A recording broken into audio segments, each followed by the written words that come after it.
오늘은 생육하고 번성하라 하는 주제가 그렇게 됐어요. 저는 어떻게 된 건지 하나님이 자주 한국교회 전체를 바라보면서 고민하게 만드는, 하나님이 그렇게 자꾸 도전하니까요. 내가 무슨 한국교회를 다 짊어지고 가는, 혼자 짊어지고 가는 그런 사람도 아닌데, 한국교회가 30-40년 전부터 세태기를 맞이하는 거예요. 전체적으로 우리 원양원천 교회는 계속 부흥하고 성장해 왔지만 한국교회 전체 통계로 보면 줄어드는 거예요.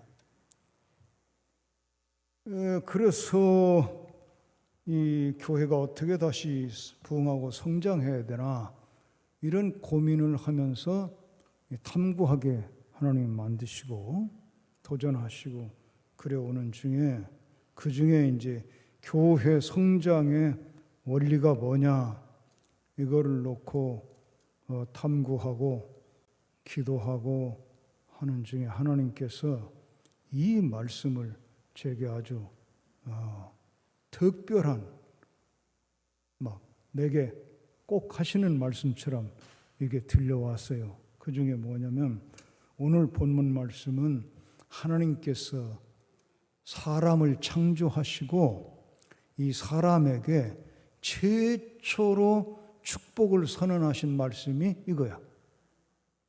생육하고 번성하라.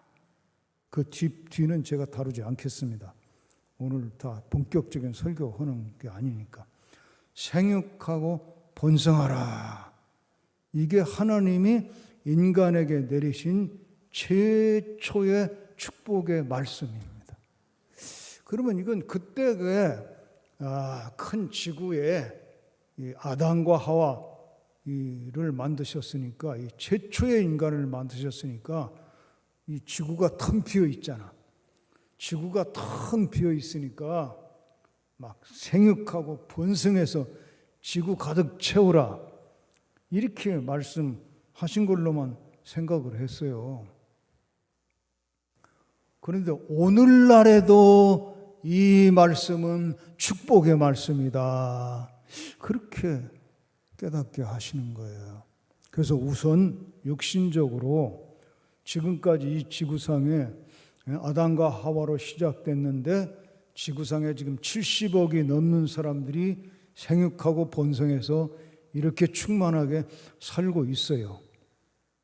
그런데도 이 말씀이 아직도 축복이냐 할 때에 아직도 축복이다. 특히 한국 사람들에게는 이 말씀이 실현되어야 한다. 왜 그러냐고 그러니까, 한국은 인구 절벽에 걸려가지고 이제 망한다. 결혼 안 하고 결혼 생활이 어렵긴 하죠. 지금 젊은이들이 정말 스트레스 받죠. 내 집 마련 하나 하려면 평생 벌어도 안 되고, 그럼 살 데도 없는데 결혼만 하면 어떻게 되냐? 이렇게 어려운 시대에 먹고 살기도 힘든데 자식 퍼질러 내놓으면 어떻게 하냐?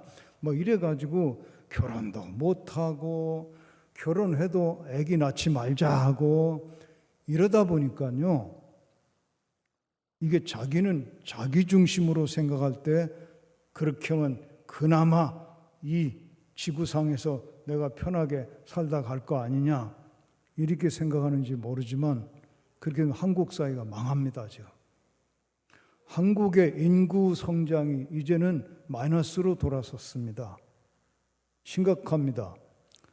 늙은이들만 잔뜩 우글거리고 이젠 젊은이는 올라오질 않으니까 이 나라 망하게 됐어요. 여러분, 이거 농담 아니에요. 진짜 심각한 문제예요. 지금 대통령이다, 이 정치하는 사람들 이거 풀지 않으면 이 나라 망해요. 근데 엉뚱한 거 가지고 싸우고 있단 말이죠. 그래서 젊은이들이 정말 결혼 너무 어렵지 않아도 할 수 있고, 애기 낳아도 잘 키울 수 있는 이런 사회를 만들려고 모든 정치력을 거기다 집중해야 돼요, 지금. 근데 정치가에게만 내가 하는 얘기가 아니고 우리 그리스도인들은 좌우지간 낳고 기르고 번성해야 돼요.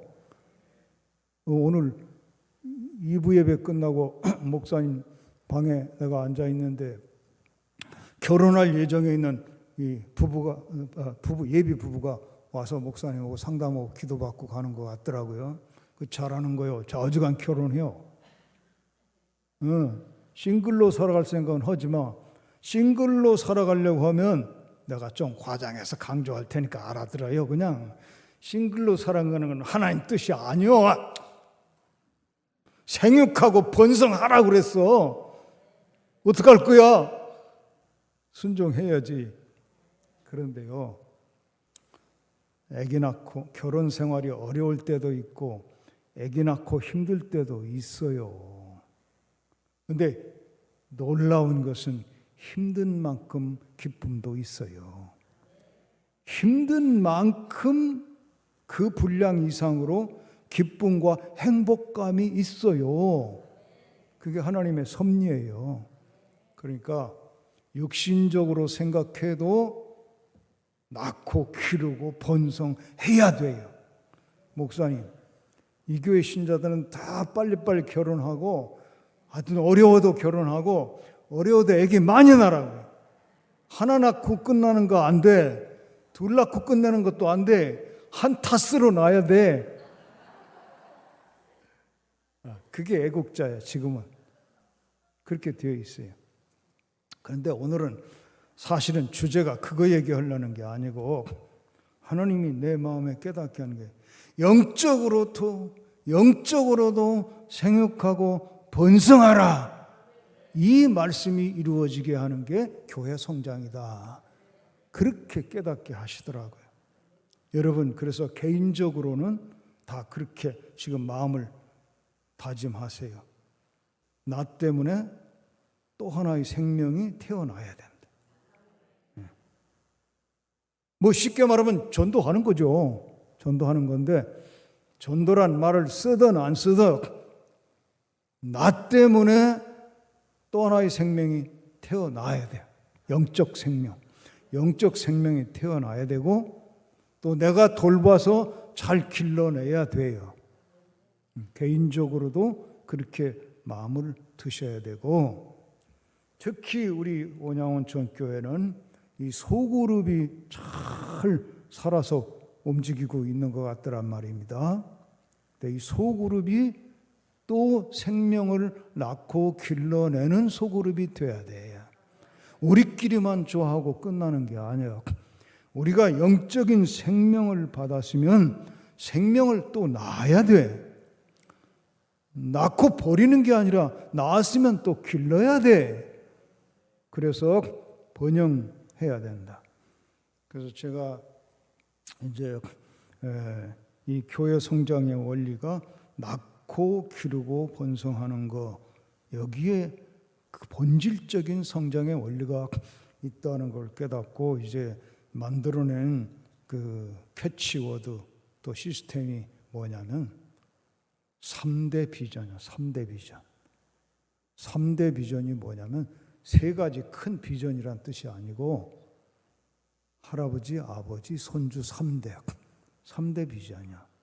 그래서 여러분 모든 성도님들이 이 3대 비전을 품으시기를 바라는데 영적으로 내가 생명이 있으므로 나로 인하여 영적인 생명이 또 태어나게 되어야 돼. 그럼 몇 대가 된 거죠?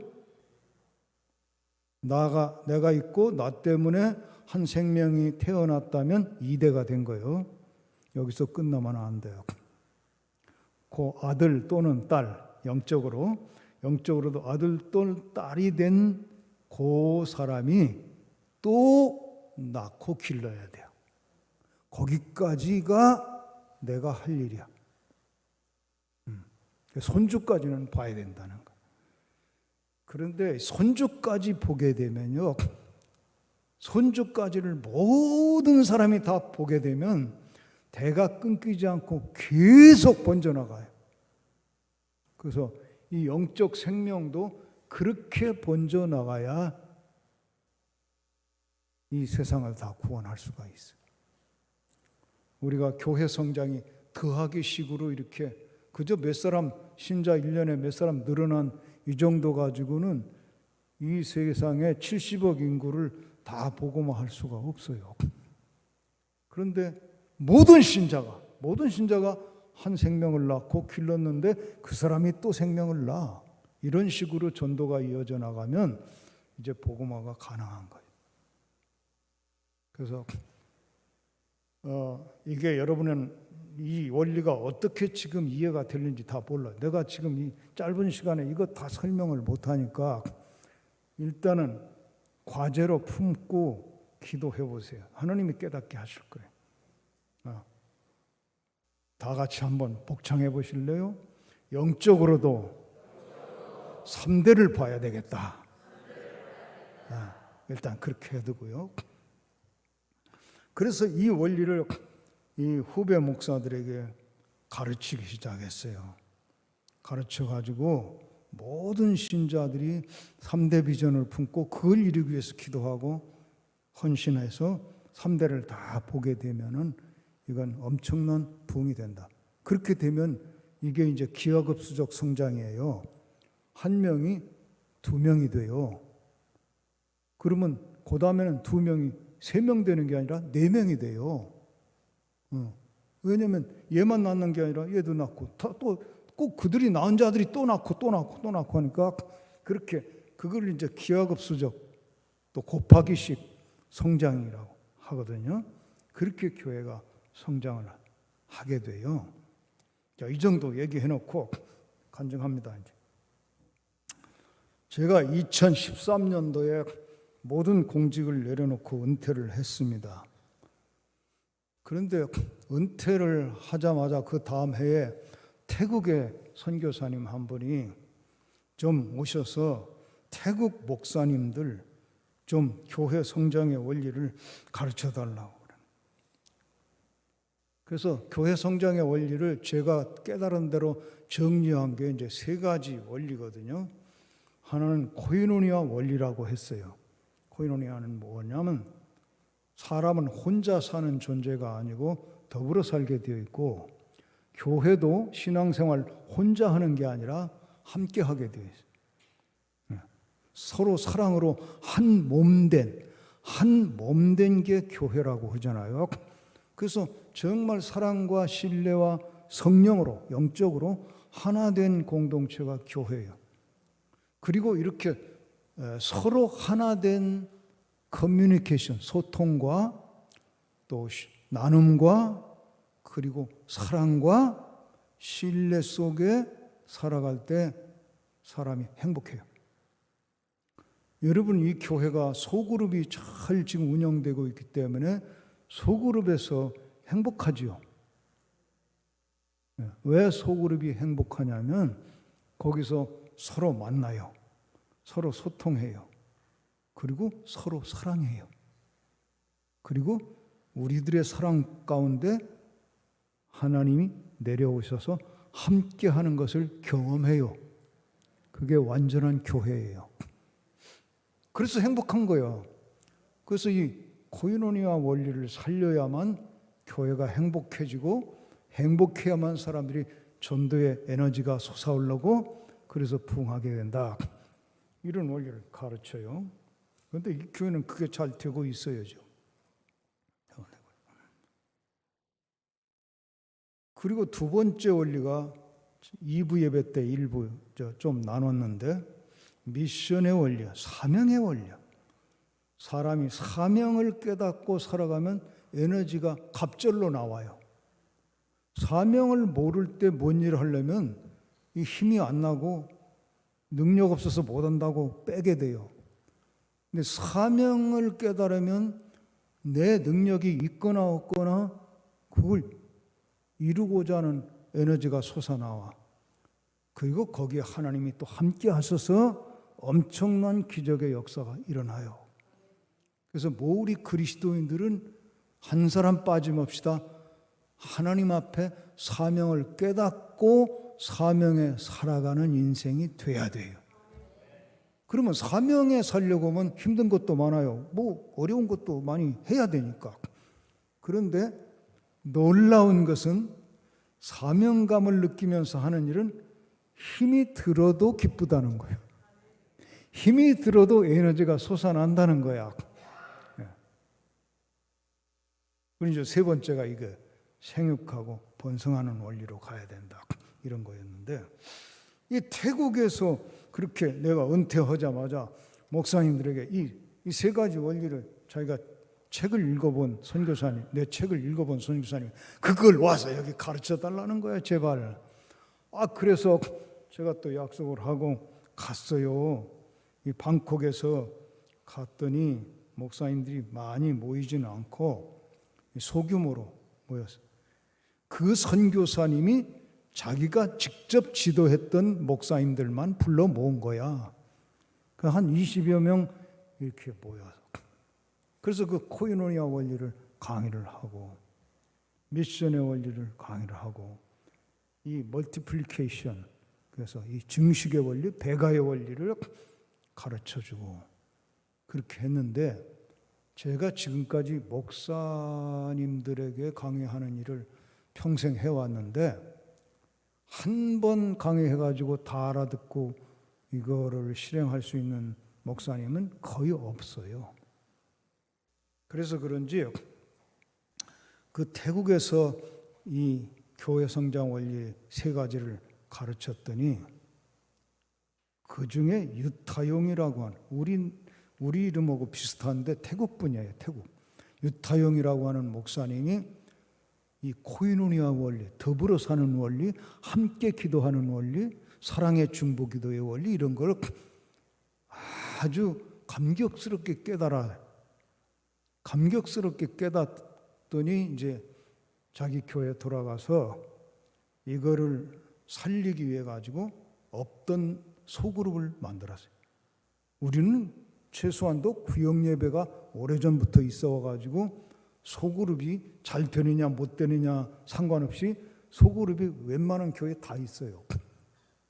이 원리를 따라 운영이 잘 안 돼 가지고 소그룹들이 죽어버리는 경우가 많이 있지만 웬만하면 다 있어요. 근데 태국에는 이 소그룹이 없어요. 없는데 코이노니아의 원리를 살리면 소그룹을 반드시 운영하도록 해라. 이 원리를 따라서. 그렇게 지도했더니 이분이죠. 그 교회를 개척한 지 그 당시에 28년 된 교회. 근데 신자가 몇 명이냐면 30명이에요. 28년 동안 30명이에요. 근데 이분이 능력이 없는 분이라 이렇게 교회가 부흥이 안 됐는가? 그것도 아닌 것 같아요. 왜냐면요, 아까 저를 소개할 때에 전도폭발 한국 초대 본부장이라고 소개를 했죠. 예, 제가 전도폭발 초대 본부장을 한 10년 한 사람입니다. 그런데 이 유타용이라는 태국 목사님은 가보니까 태국 전도폭발 본부장이었어, 이 양반. 그러니까 전도는 열심히 하는 분이었고 전도 훈련을 열심히 시키는 분이었다 그죠. 그런데 28년 동안 아무리 해도 신자가 30명밖에 안 되는 거예요. 그런데 이 코이노니아 원리를 깨닫고 자기가 회개하더라고. 눈물로 회개하더라.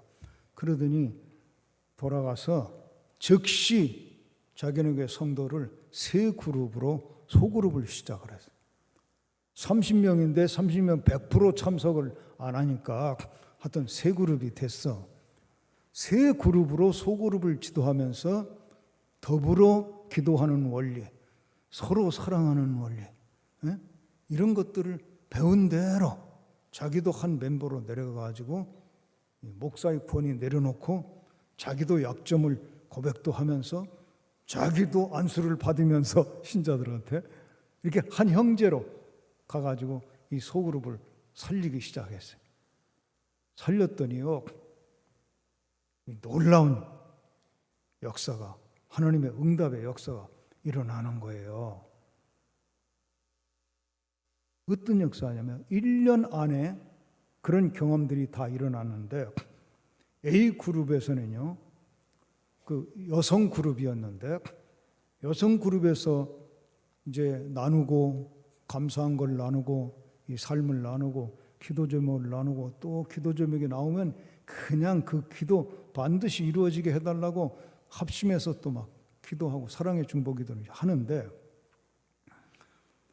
그 신자 하나가 무슨 제목을 내느냐면 자기 남편이 알코올 중독자다. 술을 마시지 않으면 이 손이 떨릴 정도가 되고 아예 알코올 중독이라서 술로 살지 술 안 마시면 아무것도 못한다. 그런데 술 마시고 살아가는 게 정상은 아니잖아. 또 가끔 헷갈리게 하고 이렇게 돼서 늘 참 불행을 느끼는데 우리 이 소그룹에서 내 남편이 알코올 중독으로부터 해방되고 구원받고 예수 믿고 새 사람 될 수 있도록 기도해달라 이런 제목이 나온 거예요. 나오니까 그 목사님이 이제 저한테 배운 대로 그래 그러면 그 여성 그룹인데 우리 모두 여러분 한 사람 한 사람 여러분 남편이 지금 알코올 중독자라고 한번 생각해보고 묵상해봐라. 얼마나 답답한 일이냐, 얼마나 슬픈 일이냐, 얼마나 불행한 일이냐 이걸 느끼면서 우리 하나님께서 이 자매님의 남편을 구원해달라고 알코올 중독에서 해방시켜달라고 고쳐달라고 기도하자. 그리고 막 그 한 제목을 놓고 통성으로 막 기도하고 몸부림치면서 기도를 한 거예요. 그럼 그렇게 한번 딱 하자마자 응답이 돼가지고 다음 주에 뿅 하고 남편이 나타나면 얼마나 좋겠어. 그게 안 돼. 응답이 되는 건지 안 되는 건지 아무 표가 없는 거죠. 그런데 이 A그룹에서는 이거는 응답 될 때까지 기도하는 거지 한번 기도하고 끝내버리면 그럼 뭐냐. 당신 남편이 알코올 중독자라면 그렇게 끝낼 수 있냐 이거야. 다 내 남편이 알코올 중독자라 한번 생각해보고 그 애절한 마음을 가지고 이분이 고침받을 때까지 해방될 때까지 응답될 때까지 우리는 모일 때마다 기도하는 것이다. 그래서 그 기도 제목은 계속 몇 달 두고 기도 제목이 그냥 된 거예요. 몇 달 두고 막 부르짖고 울고불고 기도하는 거예요. 그런데 그렇게 몇 달인가 기도를 계속했는데 그 기도 제목을 내놓은 아내의 마음속에 믿음 같은 게 오더라는 거야. 하나님께서 응답할 때가 되지 않았겠나 이런 믿음이 오더래. 그래서 남편을 건드려 봤대요. 여보, 우리 교회에 우리 소그룹 모임이 있는데 그 모임에서 당신을 위해서 모일 때마다 눈물 뿌리면서 축복하여 기도하고 있어요. 이렇게 건드려 봤대요. 그럼 보통 반응이 어떻게 나오죠? 이 성령의 감동의 역사가 아니라면 일반적으로 알코올 중독자가 뭐라고 반응하거든. 미친 짓들 하고 있네. 쓸데없이. 저들이 무슨 상관이 있다고 눈물 뿌려 기도를 해? 이렇게 나올 수도 있잖아요. 그런데 그 4개월 동안에 성령이 그 마음을 감동하기 시작했던 모양이에요. 그 아내의 말을 듣더니 남편이 깜짝 놀라면서 아니 그게 어떻게 가능해? 아니 자기들하고 아무 상관없는 사람을 위해서 어떻게 4개월 동안이나 눈물 흘리면서 기도를 해? 그 신기하네? 그렇게 반응하는데 보니까 부정적이지 않더라는 거야. 그래서 아내가 한 발짝 더 들이밀었어. 그렇지. 그거 보통 일이 아니지. 여보, 당신이 돌아오는 목요일 날 우리 또 모이는데 거기 가서 말이야. 나를 위해서 그렇게 축복하면서 기도한다는 소리를 듣고 감사해서 말로라도 인사하려고 왔다고 한번 말로라도 인사하고 나오면 어떻겠어? 이렇게 한 발짝 더 들이밀어 봤대요. 그랬더니 내가 그런데 가도 되나? 나 같은 사람이? 나 같은 술꾼이 그런데 가도 되나? 괜찮아.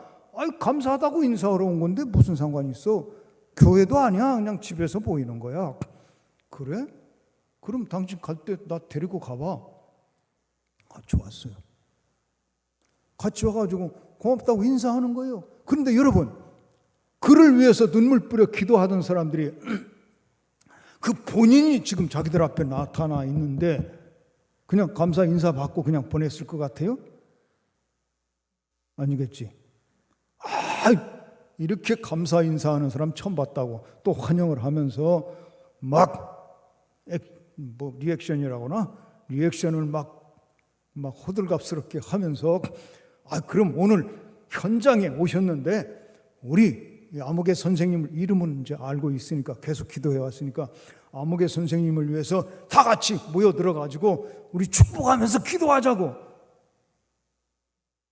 그리고 달라붙어 가지고 기도를 했네. 근데 성령이 역사하셔가지고 그날 모든 목사님을 포함해서 거기에 모였던 모든 성도들이 다 눈물바다가 되도록 기도를 해버린 거야. 그러다 보니까 이 남자도 울었어. 남자도 괜히 감동받아가지고 그냥 같이 울어버린 거야. 그런데 그게 하나님의 역사였어요. 그날로 알코올 중독에서 해방돼 버린 거야. 안 마셔도 안 떨려. 안 마셔도 서운하지도 않아. 마시고 싶지도 않아. 마시려면 오히려 토해내. 이리고 다음 주일부터 교회 나와서 등록하고 신앙생활을 하게 된 거예요. 그러니까 그 A그룹에서는 막 에너지가 솟아오르는 거예요. 너무너무 신이 나는 거죠. 이렇게 우리가 사랑을 쏟아부으며 기도하면 응답이 빨리 되는구나. 또 기도하게 되죠. 그 다음에 C그룹이라고 했잖아요. B그룹에서는 오늘 이게 마지막 예배인데 여러분 조금 늙은이 주책으로 아시고 양해하세요. 조금 길어질지도 몰라요. C그룹 얘기는 다 해야 될 거 아니에요. 한 그룹 얘기했는데 지금 B그룹에서는 어떤 기도 제목이 나왔냐면 남자 그룹인데 자기가 간암이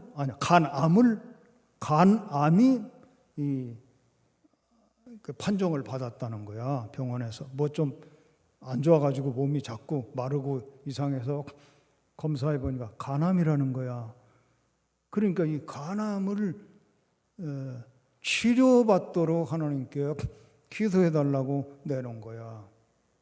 그러니까 이 인도자에 있던 목사님이 이제 나한테 듣고 배운 대로 여러분, 이 형제의 간암은 이 형제의 간암이 아니라 우리 모두의 간암입니다. 내가 간암에 걸린 그 심정으로 한번 느껴보세요. 이 형제의 간암은 형제만 간암을 앓고 있는 게 아니라 우리 모두가 간암 걸린 자로 그렇게 애절한 마음으로 사랑을 쏟아부으면서 기도합시다. 그리고 또 그 양반 가운데 앉혀놓고 둘러서 같이 막 어깨에다가 이렇게 손을 얹으면서 기도해요. 기도하자마자 뿅 하고 나서버리면 얼마나 좋아. 근데 그렇게 안 하시더래. 그러나 이분이 또 이거는 다 고쳐졌다고 병원에서 판정이 날 때까지 우리는 기도하는 거다. 그리고서 그냥 계속 기도해요. 개인적으로 집에서 기도할 때도 이 형제를 위해서 기도하라. 그리고 우리가 모이는 때마다 같이 기도하는 거다. 그렇게 기도하다 보니까 진짜 자기들이 병든 것처럼 애절하게 막 간장을 끓이면서 기도하다 보니까 전부 울면서 막 기도하게 된다는 거야. 그렇게 기도하다 보니까 여기도 6개월이 채 안 돼서 나서가지고 병원에서 간암은 이거 치료가 잘 안 되거든요. 의학적으로는 간암 치료가 제일 어렵습니다. 암 중에서도. 근데 이게 나서버린 거예요. 할렐루야? 그러니까 이 B그룹도 막 이 에너지가 솟아오른 거야. 솟아오른 거야. 얼마나 감격스러워요. 그래서 한 지체가 고통을 받으면 모두가 고통을 느끼고 한 지체가 영광을 얻으면 모두가 기뻐한다는 게 체험적으로 지금 일어나는 거야. 그렇게 되는 거예요. 그러니까 이 소그룹에서 막 에너지가 솟아오르는 거예요. C그룹에서는 어떤 일이 있었냐면은 아직 늙지도 않은 사람이 이 난청을 내놓고 기도해달라고 하더라는 거예요. 귀가 잘 안 들린다는 거야. 늙지도 않았는데 아직 50대인데 귀가 잘 안 들려서 아주 막 누가 얘기하면 이거 들으려고 신경 쓰다 보면 머리가 아프고 막 이렇게 고생한다고. 예. 여러분 우리 한국 사람들은 그거 안 들리면 병원에 가서 수술하든지 해야지 이렇게 나오는데 아직도 태국 분들은 병원 갈 형편이 못 되는 사람이 많은가 봐요. 그래서 오히려 축복을 받은 거야 거기는. 그러니까 또 그 그룹에서도 이분이 지금 귀가 안 들리는 거는 이분만 안 들리는 게 아니라 나도 안 들리는 거고 우리 모두가 안 들리는 거라고 생각하면서 묵상하면서 그게 얼마나 안타까운지 생각해 보면서 정말 이거 해결해 달라고 하나님께 부르짖고 눈물 뿌리고 사랑으로 기도하자고 또 그렇게 막 기도를 했네. 그런데 이분이 또 6개월도 안 걸렸대요. 근데 4개월, 5개월을 포기하지 않고 기도하는 것도 보통 일이 아닙니다. 이거. 여러분 소그룹에서 해보세요. 포기하지 않고 기도하면 다 응답돼요. 할렐루야. 사랑을 쏟아 부으며 기도하면 다 응답돼요.